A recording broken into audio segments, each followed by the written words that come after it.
if it's about survival. I think largely we've passed that situation of how to survive. Now it's a question of choice. We've brought life to… everything to a choice. Almost every human being can choose and eat. There still is a segment of unfortunate population which cannot choose, they have to eat what comes. But that's not so in this country. Definitely one can choose and eat. So once choice comes, what to eat?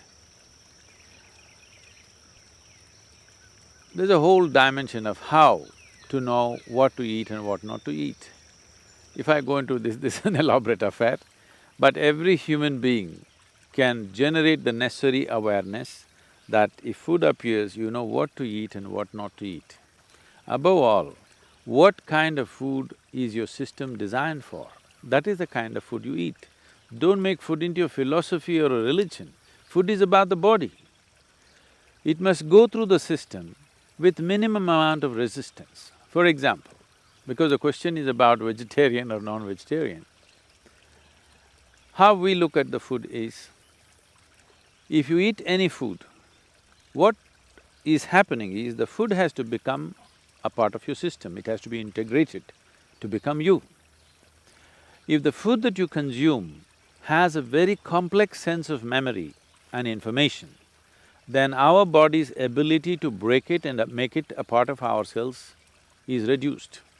If you eat a simple memory code or the genetic code in a particular creature, let's say you eat a vegetable, it is very simple.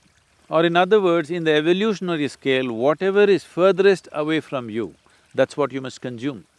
Or in other words, you never consume a mammal because it is too close to you and its memory is too complex and you will never be able to break it down 100%. If you consume this, partly you break down the genetic code, another part of it remains. Or in other words, gradually the animal qualities will enter your system and unknowingly these things will find expression. People are going through anger, stress, just simply rage everywhere. This is simply because of the one main reason is the food that they're consuming.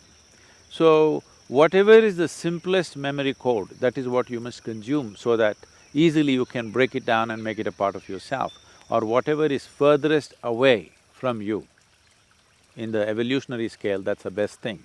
So in that context, if you must eat non-vegetarian food, the fish is the best thing to eat because it is the first form of life on this planet. As it gets more complex, as you come towards mammals, it's becoming very complex and that's not suitable for human consumption. We can show various parameters in the body, the length of the alimentary canal, how things happen in the system. If you look at all this, clearly the body is stating what it wants. When it comes to food, you should not ask your doctor, a guru or a nutritionist, no, you must ask your body. You eat something and see how quickly the food moves out of your stomach bag into the intestine. If it's happening very quickly, within 2.5 hours, if everything is gone, that's good food to eat. If it's lingering on between 4 to 6 hours, that's not good thing to eat.